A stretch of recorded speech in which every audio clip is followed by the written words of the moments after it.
ba'd. Bapak Ibu, calon-calon tamu Allah, calon-calon tamu Rasulullah Sallallahu Alaihi Wasallam yang dirahmati oleh Allah Subhanahu Wa Taala. Alhamdulillah, pagi hari ini kita masih tetap diberi kekuatan iman oleh Allah Subhanahu Wa Taala, pun juga dianugerahi kesehatan. Alhamdulillah kita semua sehat ya? Sehat, semangat, ya perkara dengkul rada kotekan iku panjenengan wis kadung umure akeh ya. Sing penting tetap sehat, kita bisa melaksanakan kegiatan umroh kita nanti dengan sebaik-baiknya. Amin ya rabbal alamin. Hari ini kita akan melanjutkan pertemuan kita di pertemuan kedua. Jadwal kegiatan kita hari ini mestinya saya akan menyajikan materi fikih umroh.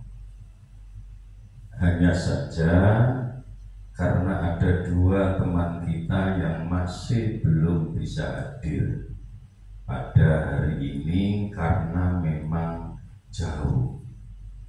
Yang laki-laki di Batam, yang perempuan di Tangerang. Sehingga insya Allah kita akan ketemu di pertemuan ketiga, insya Allah bisa kumpul semua.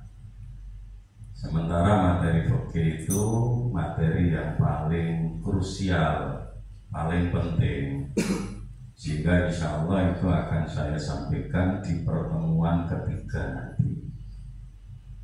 Pertemuan ketiga yang sedianya kita lakukan tanggal 21 dan tanggal 22 untuk kegiatan latihan praktek manasik.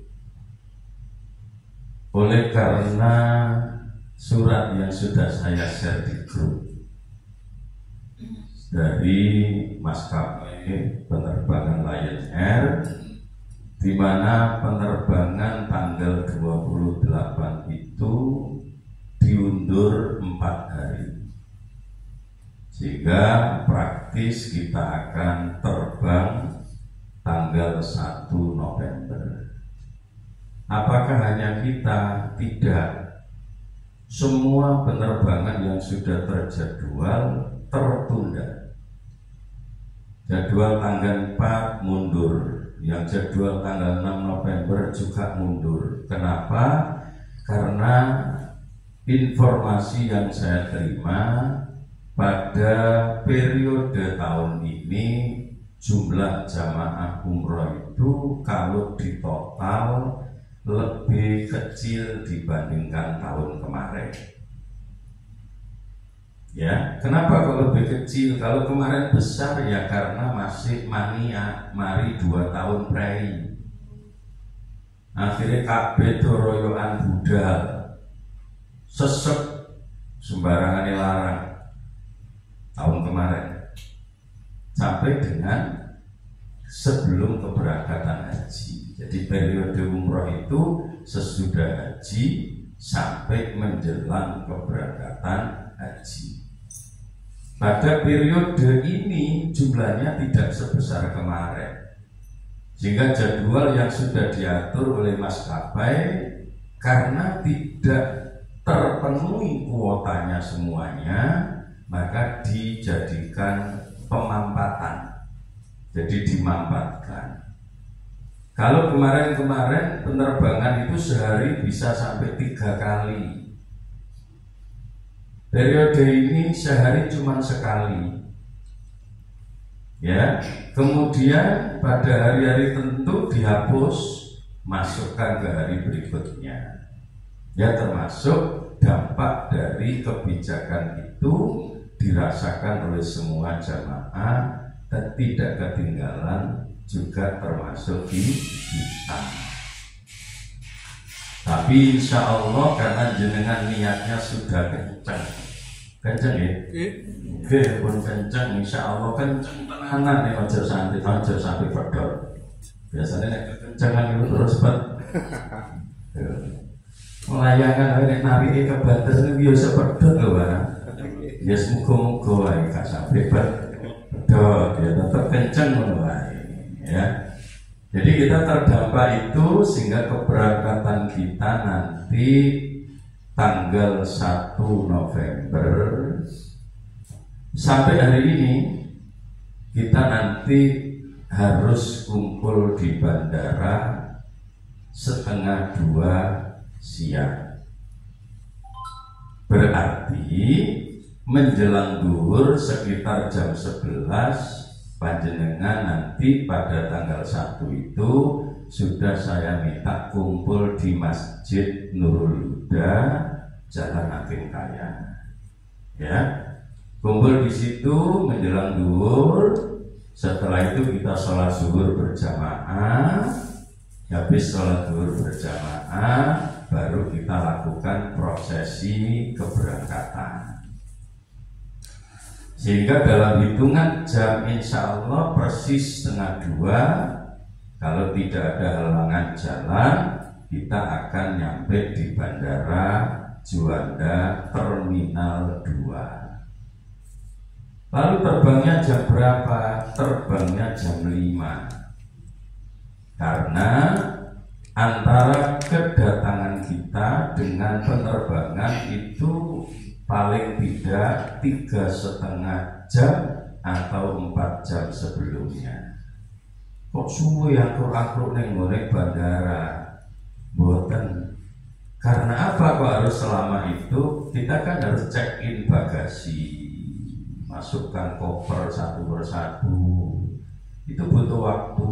Lalu kemudian kita nanti akan makan siang juga di bandara. Jadi Bapak Ibu berangkat menjelang duhur nggak usah mikirin makan. Nanti di bandara disiapkan makan siangnya di lounge di Terminal 2. Jadi ini gambaran suwe gak apa-apa. Tapi kan minimal kita sudah punya gambaran terlebih dahulu. Nah, nanti karena jam segitu nyampe sana jam berapa? Nyampe sana perkiraan jam 12:04 malam.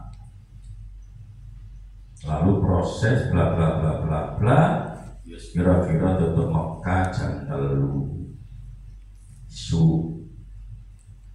Lalu tawaf sa'inya tergantung situasi. Jadi jenengan nggak usah gugup, tetap nunggu petunjuk, nunggu instruksi, mboten usah kesusu. Ya, ini yang perlu saya sampaikan dulu. Karena nanti rombongan kita yang 45 itu terbagi menjadi 2 paket. Ada paket hemat dan ada paket VIP. 45 orang itu yang paket VIP termasuk kita itu jumlahnya 30 orang. Yang paket hemat 15 orang. Hotelnya beda jauh. Ya, hotelnya beda jauh. Kemarin saya ngasih manasik juga di rombongan kita yang di Surabaya. Manasik di kantor travel sana. Saya ngasih manasik kemarin. Kemudian saya ketika ketemu dengan Pak Direktur, kemudian saya tanya nanti hotelnya kayak apa. Alhamdulillah sampai hari ini sudah deal hotel kita nanti di Sofa Orchid. Lebih dekat dari yang kita sampaikan lebih awal. Awal saya sampaikan insya Allah Royal Beraiman. Royal Beraiman itu tower sofa, posisinya di tengah. Jadi satu tower itu ada 3 hotel, ada Sofa Orchid, ada Beraiman, ada Darul Ghufran. Darul Ghufran itu paling belakang, Darul Aiman itu yang tengah, ya kita nanti yang paling depan. Ya, kita nanti yang paling depan dan paling mahal di antara 3 hotel itu. Ya, kita insya Allah nanti di sofa orsi persis berdampingan dengan Grand Zamzam. Persis pula dengan WC 3. Belakangnya WC 3 persis. Jadi jenengan dari atas kamar itu nek kepingin neng masjid gak usah repot nelbo tekan dhuwur. Iku langsung duduk terase masjid. Nelbo tekan dhuwur. Ketepaan lantai piro, lantai 17 ya nelbo. Insyaallah wassalam. Ya. Nah, jadi insyaallah begitu. Lalu di Madinah insyaallah tidak ada perubahan. Ya. Yang hemat itu dari kita masih 350 meteran dan posisinya nanjak. Itu yang pakai hemat, pakai bintang 3. Wong panjene jalur Jawa, rego nggawa rupa. Ya, gak ono rumuse, murah tapi enak. Yang gawe dhewe. Ya tidak ada. Ya seperti itu. Insyaallah mudah-mudahan semuanya dimudahkan oleh Allah Subhanahu wa ta'ala. Ini gambaran awalnya seperti itu. Nah, pada pagi hari ini saya ingin menyampaikan materi yang berkaitan dengan rangkaian ibadah. Rangkaian ibadah yang harus kita pahami sebelum kita berangkat umroh. Ya, hati-hati. Makanya penting sekali. Jangan bodoh, nah. Ketokane gak usah difoto. Ya, ketokane gak usah difoto. Ya paling dipotret. Ya, gitu. Jadi seperti itu nantinya panjenengan perlu paham ini tentang rangkaian ibadah yang harus kita pahami sebelum kita berangkat umroh. Ya, apa saja? Ya, saya coba terangkan gena-gena, alon-alon, ya, supaya bisa dicerna dengan baik. Ya. Hal-hal yang sunnah untuk dilakukan sebelum keberangkatan. Ini walaupun masih jauh, jangan perlu paham lebih dulu. Apa yang harus dilakukan? Pertama, mandi. Ya, ojo sampai budal kumus-kumus. Apa mana wis kumus-kumus ditambah penguk bisa. Maka disunnahkan mandi sebelum berangkat. Kita harus paham bahwa keberangkatan kita menuju tanah suci itu niatnya adalah ibadah. Maka sebelum berangkat jiwa raga kita harus bersih. Maka disunnahkan 2 kali mandi. Ini yang jarang disampaikan. Kebanyakan rata-rata hanya menyampaikan mandi ihram. Ya, Pak Amit yang sudah pernah juga waktu manasik pasti yang dibilang adalah mandi ihram. Nah, ini ijazah dari guru saya. Kalau mau berangkat haji, mau berangkat umroh, kalau sasarannya langsung Mekah dulu, sebelum berangkat jenengan mandi 2 kali. Pertama dikatakan mandi taubat. Kenapa harus mandi taubat? Jenengan jangan sowan Gusti Allah. Ya, batine diresiki. Dosa-dosa kita harapkan supaya diampuni. Lewat apa? Lewat awal kita melakukan sebelum berangkat, yaitu mandi taubat. tobat. Mandi tobat itu gimana? Ya sama dengan mandi besar, cuma niatnya niat mandi tobat lillahi ta'ala. Nawa itu nih ya opo, gak usah ribut nawa itu. Sing iso nawa itu ya monggo, sing gak iso ngerentek tok ning ati niat mandi tobat lillahi ta'ala. Wis ngono wae, gak usah repot-repot. Ya. Aturannya ya sama dengan mandi besar, semuanya harus dibasuh rata, mulai ujung rambut sampai ujung kaki. Ujung kaki itu termasuk telapaan, makanya kalau mandi telapaannya diangkat dhisik. Jadi ketika membasuh itu telapaannya harus dibasuh secara khusus. Tidak boleh dengan mandi besar, mandi sunnah, lalu telapakannya tetap jejek terus gini iki. Lah yo terus telapakane iya, tapi telesnya bukan karena dibasuh air suci, tapi telesnya krono kena banyu mustakmal. Ya, ngene iki yo kadang-kadang gak mudeng kok ya nek gak dikandani. Ya, masih wis gede ini terus karuan terus. Lo temenan. Ya loh. Jadi harus diangkat. Jadi mulai ujung rambut sampai ujung kaki harus rata dengan air. Nah, soal mana yang didulukan, kanan, kiri, tengah? Kalau bicara tentang standar wajibnya bebas. Mau tengah dulu, mau kanan dulu, mau kiri dulu, sing penting yang penting rata.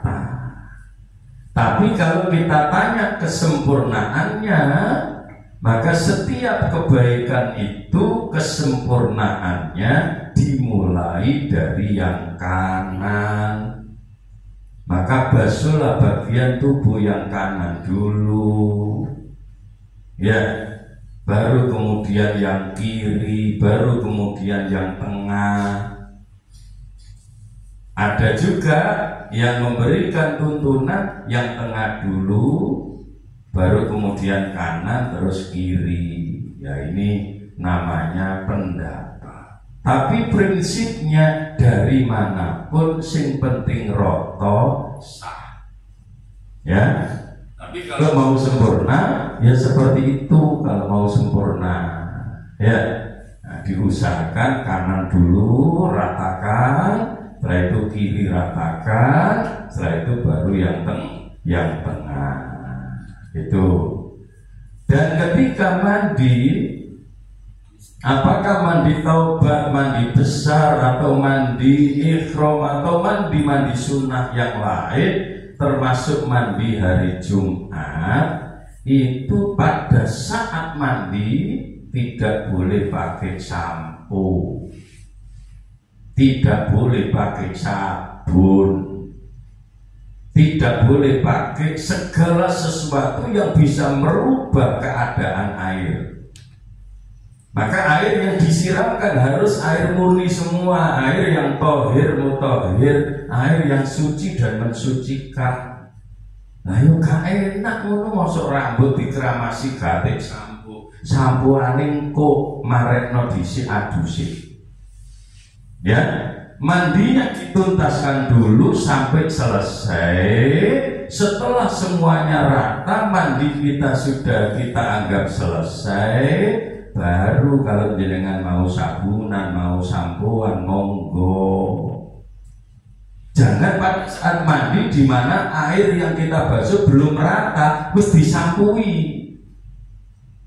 Kalau belum rata atau wis disampui, setelah itu sampai goyang ya sing drojok ya banyu yang tidak mensucikan karena sudah campur sampo, sudah berubah warnanya, berubah rasanya, berubah baunya. Ngoten sik alasan untuk menentang ini. Aku lah khawatir ketanya mendelik dong. Nggih, paham nggih? Nggih, ngono sama cek lego titik ngono sing cerita iki. Sama kok mendelik ae mentol wae. Ya, begitu. Lalu setelah mandi taubat, apakah harus keluar kamar mandi? Enggak. Sudah selesai kan mandi taubat, sudah rata semua. Ojo kesusunya kalau sampo, ganti niat mandi ikhram lillahi ta'ala. Jadi mandi 2 kali, masuknya kamar mandi cukup sekali. Nggak usah berbentuk, malah kocoran kabeh lah. Ya sekali masuk mandinya 2 kali. Sing ini ada cerita no. Mulai waktunya mepet. Itu aja agak kurang luas, ya. Nah, ini salah satu di antara keuntungan dengan ketika punya niat berangkat untuk umroh terus melo aku. Mungkin ini cerita nonton nih, maksudku gak promosi mekondor toh. Enak temen loh, mulai durung budal wis ilmune lengkap kan begitu. Nah, jujur saya katakan tidak ada travel yang kemudian cerita sedetail ini. Kenapa? Ini dianggap tidak ada hubungannya. Paling banter cerita mandi ikhram. Terus apa caranya? Karo mandi ikhram mulai mari. Tidak akan diceritakan. Betul itu. Kenapa? Waktunya cuma 2-3 jam loh. Setelah itu selesai. Jadi bukan karena mereka tidak ngerti, bukan, tapi karena waktunya mendesak, hanya sekitar itu. Boleh tanya teman-teman yang berangkat umroh dengan travel lain, rata-rata ya seperti itu memang. Ya, lah saya tidak mau begitu. Emang jenengan wis kadung bondone akeh, waktunya lama, tenagane akeh, ya toh. Tiba-tiba si akeh sing gak paham. Emang betul itu. Ya, jadi disunahkan mandi 2 kali, 1 niat mandi taubat, 2 niat mandi ikhram. Setelah selesai mandi ikhram, jenengan krono sirai gatul kabeh, monggo sampuan. Tapi wis mari aduse. Ya, hanya saja ketika pakai sampo hati-hati karena sesudah mandi kita harus tetap menjaga kesucian. Kalau tidak begitu ya sudah, habis mandi wudhu lagi biar aman, ya biar aman. Nah seperti itu. Ini pertama yang harus kita pahami, sehingga di situ saya tuliskan cara mandi taubat ya sama dengan mandi junub, sama dengan mandi yang lain seperti itu. Ya, nah, ini kaitannya dengan mandi. Apakah hanya pada waktu berangkat saja? Tidak. Setiap kali mau umroh disunahkan mandi. Jadi kalau kita mau berangkat karena kita tujuannya Mekah dulu, mandinya di rumah. Jadi kalau saya minta jam 11 sudah nyampe di Masjid Nurul Huda, ya paling tidak jangan jam 09.00 isi 1 terus siap-siap sak piturut ya. Nah, seperti itu. Baru kemudian berangkat jam 11 nyampe di Masjid Nurul Huda sudah beres. Nah, gitu. Ini. Kemudian kalau kita mau umroh lagi karena nanti dimungkinkan kita umroh yang kedua. Dimungkinkan umroh yang kedua. Umroh yang kedua nanti kita ambil mikot dari Jirona. Nah, pada saat mau berangkat city tour yang dilanjutkan dengan umroh kedua, maka di hotel jenengan mandi dulu sebelum budal. Tapi mandinya cukup mandi ikhram. Mandi tobatnya pada saat di rumah saja persiapan berangkat. Kalau di sana cukup mandi ikhram, setelah itu siap-siap lalu kemana? Agendanya biasanya city tour dulu. Setelah itu berakhir dengan pengambilan mikot pakai ikhram di Jirona. Ada, nyampe sini paham ya? Aman, alhamdulillah. Muga-muga temenan. Muga-muga temenan. Mantep-mantep marang mau apa embuk. Belah nanti ngono ya. Ya. Setelah mandi taubat, mandi ikhram. Setelah itu kita wudu kan? Ya sudah wudu aja. Setelah itu baru melaksanakan sholat sunnah safar. Sholat sunnah safar 2 rakaat di mana? Di rumah. Jamaah boten dewe-dewe, tidak jamaah. Sholat sunnah safar 2 rakaat. Niatnya ya niat sholat sunnah safar, usolli sunnatan lis safari rakaataini lillahi ta'ala. Gitu. Waduh, ya nek apa usolli ini baru ngadeg usolli ini opo? Ono ngono yo. Nek wae diterangno itu kok apa-apa kok. Bareng apa sholat temenan, ya usolli ini. Aduh lah, ya. Buka nulis bisa, buka HP ini, kebusak bisa. Baik, wassalam. Gimana kalau begitu? Nggak usah ribut usolli, yang hafal monggo disunnahkan. Baca usolli inda Syafi'i. Kalau tidak hafal tidak apa-apa, ngerentek tok waktu takbir Allahu Akbar, hati ini ngerentek niat sholat sunnah safar rakaataini. Niat sholat sunnah safar 2 rakaat lillahi ta'ala, ngerentek ning ati tok waktu muni, waktu takbir. Ya, jadi waktu lisan kita memulai dengan mengucapkan Allahu Akbar, itu hatinya ngerentek aku niat sholat sunnah safar 2 rakaat lillahi ta'ala. Suratnya tidak repot, suratnya cuman surat Al-Kafirun dan Al-Ikhlas. Suratnya apa? Surat Kul kuadrat. Kul ya karo kulhu rakaat pertama kul ya ayyuhal kafirun, rakaat kedua kul huwallahu ahad. Ngoten nggih. Setelah selesai sholatnya baru jenengan baca doa safar. Doa safar yang mana? Buku nih, bukaan.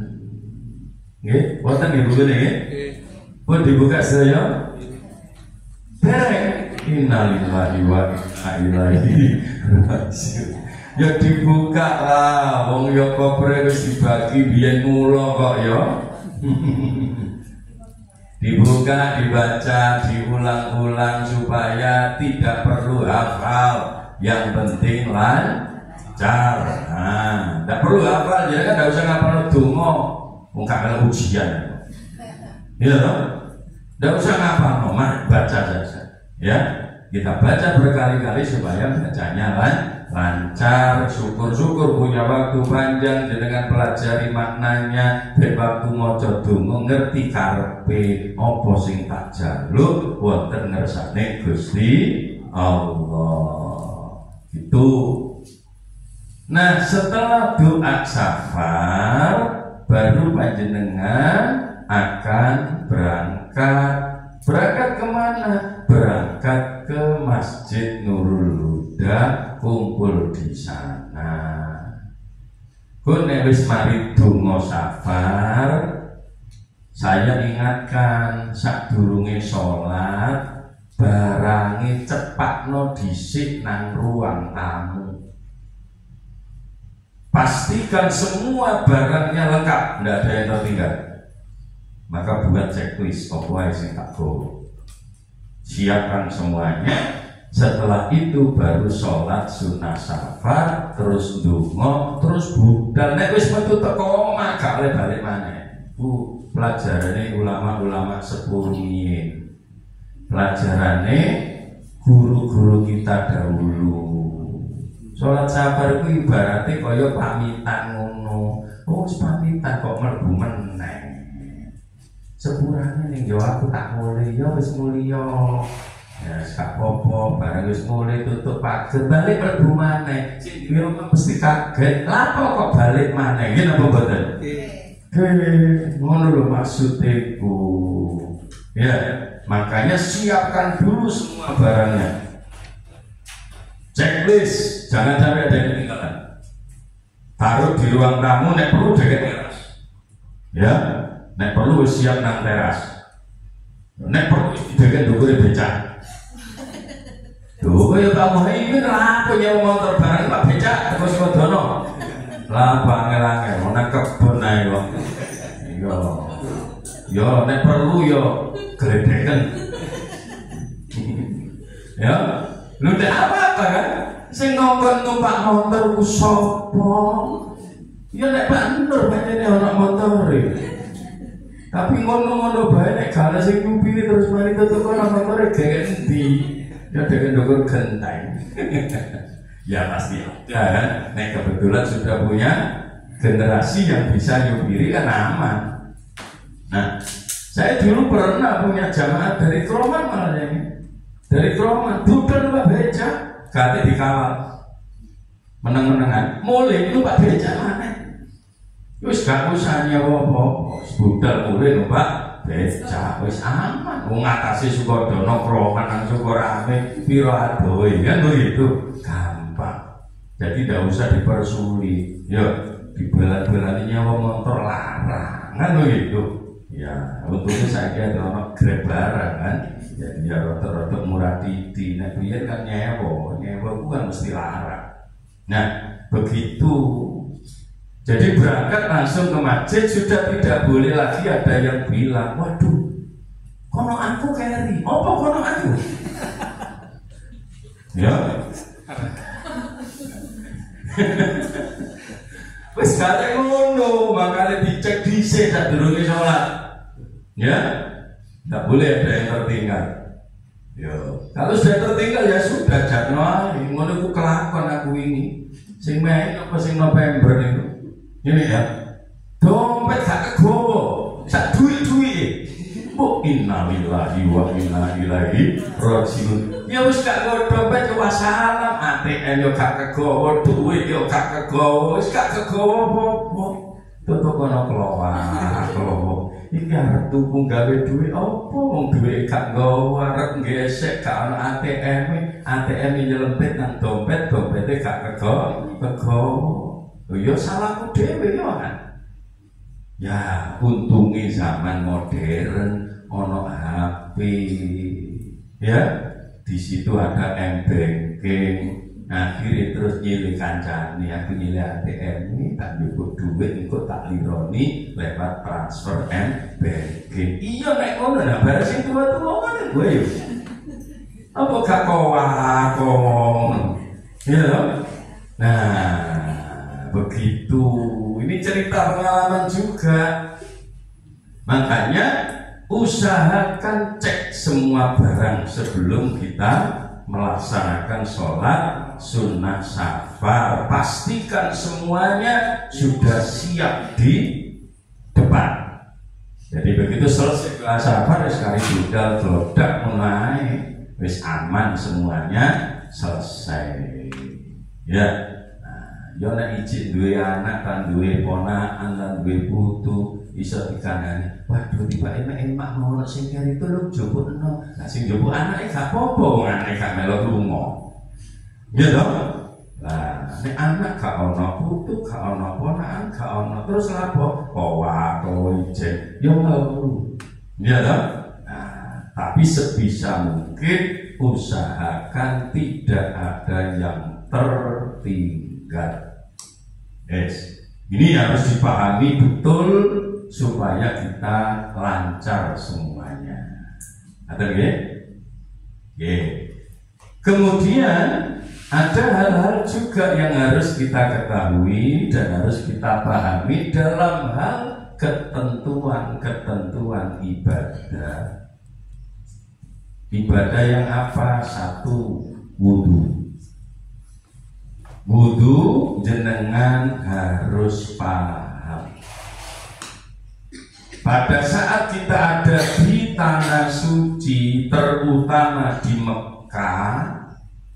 Lebih-lebih ketika kita mau tawaf, ya, tawaf itu wajib suci dari hadas. Saputeran mari ngono ngentut, ya wudu metu maneh nang masjid. Terus ya apa nek wis metu? Ya wis metu, kancane ya kancane nerusno gak iso ngenteni, wong uwel kaya ngono kok ngenteni. Ya sing wudu ya wudu, oleh piro, oleh situ. Mari wudu mlebu nerusno 2 3 4 5 6. Kancane wis mari, ya wis muter dhewe. Resiko. Tapi jenengan ndak usah mikir, terus siapa yang hilang? Itu pikiran-pikiran elek ngono. Wis kalau sing hilang kabeh lancar. Gitu? Nggih. Kalau terpaksa ada yang batal, nanti saya akan meminta mutawifnya dampingi jenengan keluar untuk wudu, balik lagi neruskan tawafnya sehingga yang lain tidak menggantung. Sing liyane terus jalan, jenengan sing batal diterna mutawife. Ngoten insyaallah. Tapi mosok sih rong jabai sampai ngentut. Nah supaya gak bolak-balik ngentut, ya sumpetan. Ya arek lebono kapas sing kandel. Insyaallah. Kalau urusan ngentut itu pasti batal, madhab manapun batal. Nah yang jadi problem adalah persentuhan kulit. Waktu tawaf mumek lanang wedok campur dadi siji. Kalau kita sama-sama Indonesianya aman, sebab wong wedok Indonesia sikile mesti kaos kakian. Tangannya pakai sarung tangan, aman. Tapi di sana kan bermacam-macam madhab dari bermacam-macam negara. Ketemu jamaah dari India, sikile gak kaos kakian, melaku rodok dirudur titik, kadang kesaduk. Ya, Pak Hamid kesaduk wong India wedok. Sengaja, Pak. Tak sengaja, batal Syafi'i tetap. Sengaja atau tidak sengaja, kalau Syafi'i batal. Jelas gak bisa tidak. Ya. Jadi bukan soal sengaja atau tidak kalau untuk urusan itu. Maka kita harus mencari solusi sebelum berangkat. Solusinya apa? Untuk urusan wudu kita pindah madhab. Boleh. Kan madhab Ahlussunnah wal Jamaah itu kalau urusan fikih kan tetap 4. Ya, Syafi'i, Hanafi, Hambali, Maliki. Boleh.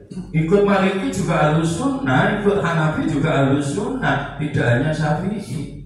Maka dalam kondisi-kondisi tertentu kita ikut Hanafi kayak di Mekah. Kalau tidak gitu kita sulit sendiri. Ikut madhab Hanafi.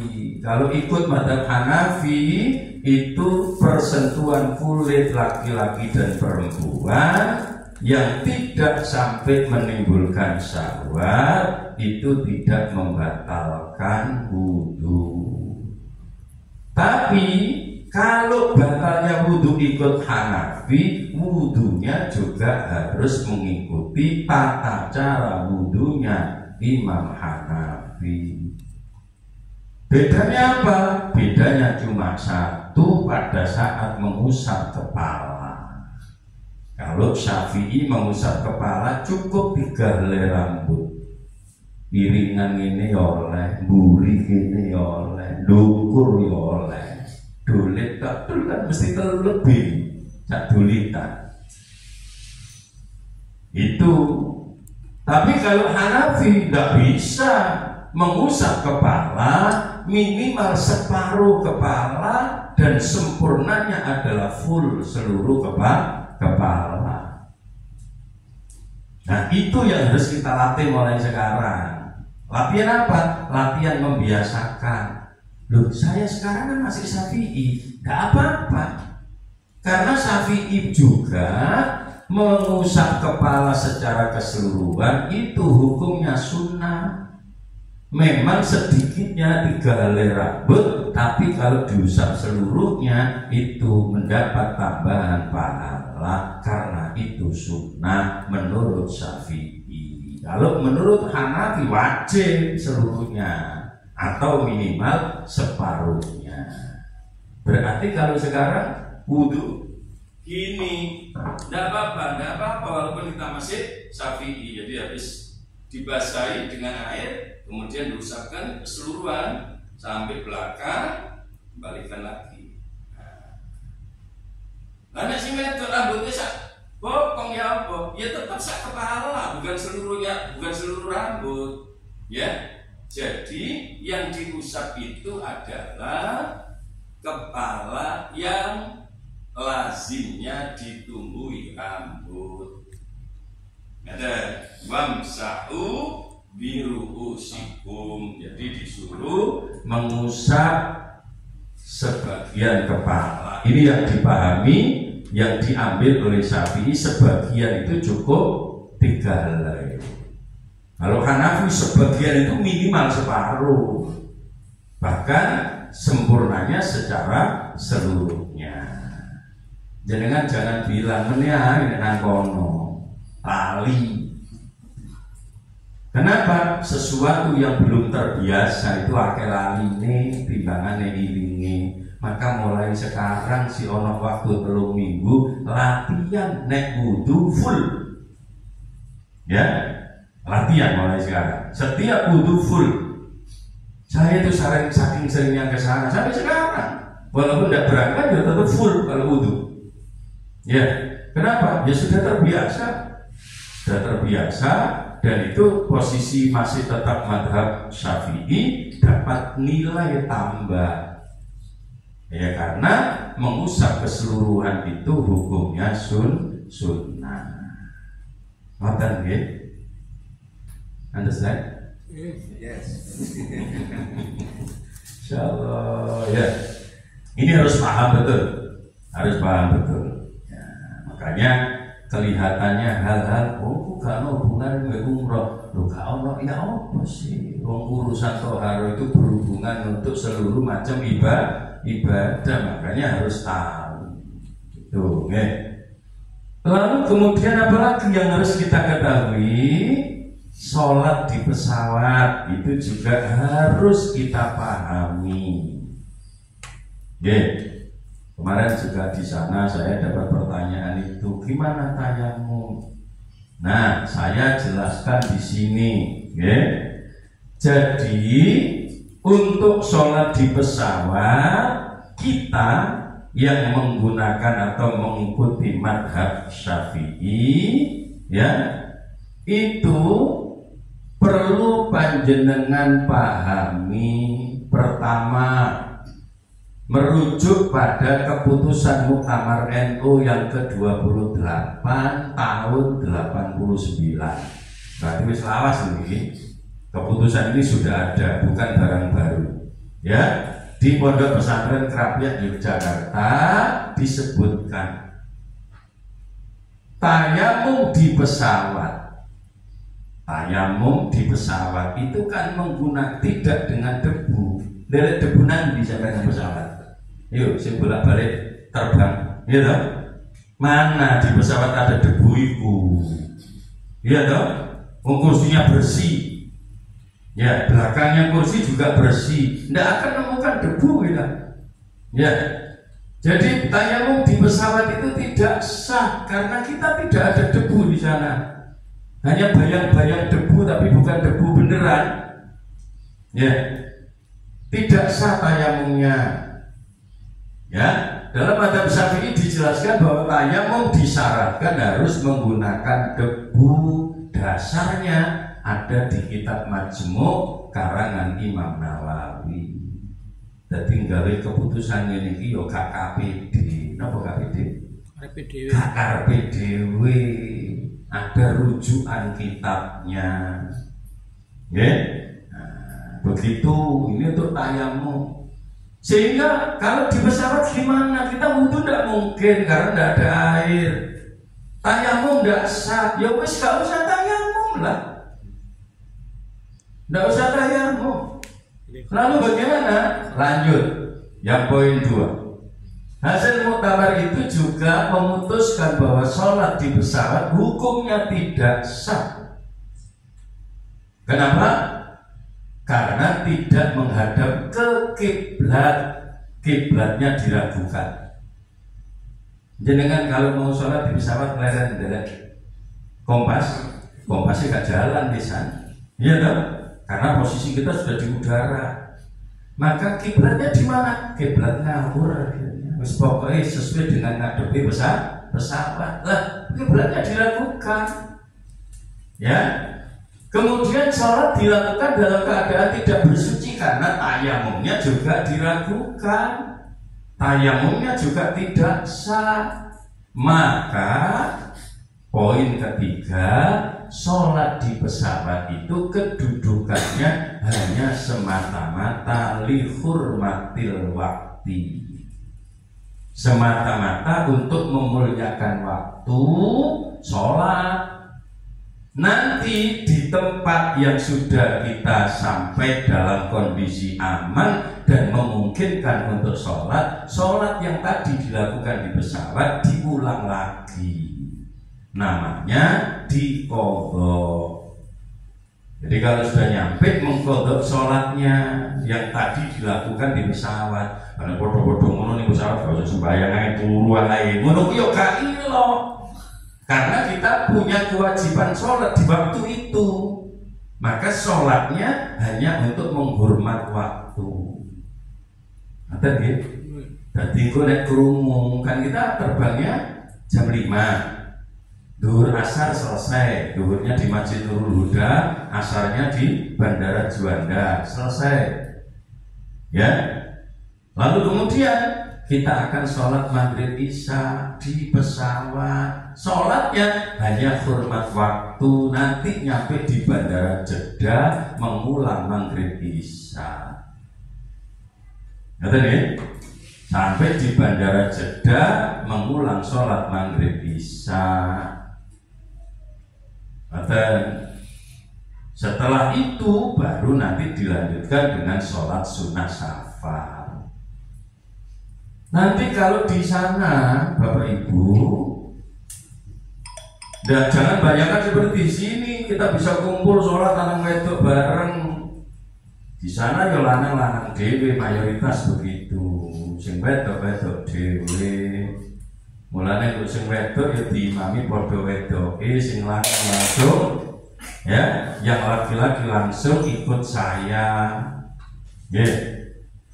Aman, enak ya sing lanang. Ya dadi lanang kabeh. Jadi melok aku. Ya. Enggak, nanti sing wedok ya ono sing mami padha wedok. Tenang saja, ya. Aman-aman, ya. Seperti itu. Ini kalau tidak dipahami kan kacau. Kemarin waktu di Surabaya saya diminta memperagakan bagaimana cara tayamum. Ya tak peragakan, tapi saya pahamkan bahwa tayamum itu tidak berlaku di pesawat. Kenapa tidak berlaku? Satu, karena tidak kita temukan debu. Tidak kita temukan debu. Kalaupun kita menemukan debu, karena posisi pesawat sudah di atas, tidak nyambung dengan bumi, debunya tidak boleh dipakai. Ya, karena pesawatnya sudah lepas dari bumi. Beda kalau pesawatnya belum berangkat, si nyambung kalau bumi, umpomo kalau debu, ijik kena. Tapi ya berhubung kalau debu, ya gak iso. Saya cerita seperti itu, tapi tetap saya peragakan bagaimana cara tayamum ngelekatno hati. Ya, tapi prinsipnya tidak perlu lagi tayamum karena kita tidak menemukan debu. Kalaupun dipaksa tayamumnya nggak sah. Karena tidak dengan debu itu inda Syafi'i, menurut madhab Syafi'i. Lama dan Pak Syafi'i nggih, sing benar. Ya, sama orang kok tegang ya, bulan ini dulu ya, gak tegang nemen, good, paham ya? Sehingga nanti kalau di pesawat jam 5 terbang, Ya aja langsung ke susu turun ngono. Ya saya begitu munggah titik pesawat terbang terus turun. Ya turunin kok enteni wis turu adzan maghrib, salat dhisik maghrib sak-isake li hurmatil waqti bar ngono terus turu. Wis turu sampai tutuk jeda dari masih ana sego teko janoan ae. Nanti di pesawat itu kita dapat jatah 2 kali makan selama penerbangan di udara. Biasanya 2 jam setelah terbang, setelah take off ya. Nah, kemudian 2 jam sebelum landing. Makanya kemarin saya bilang, sangu pinter, gak usah sangu lho, gak popo, gak kira keluwen. Paling nyono kancane blonjo nyopot driji kok ae. Paling banter lah yang ngono. Oke. Nah, ini udah ya. Sekarang berikutnya yang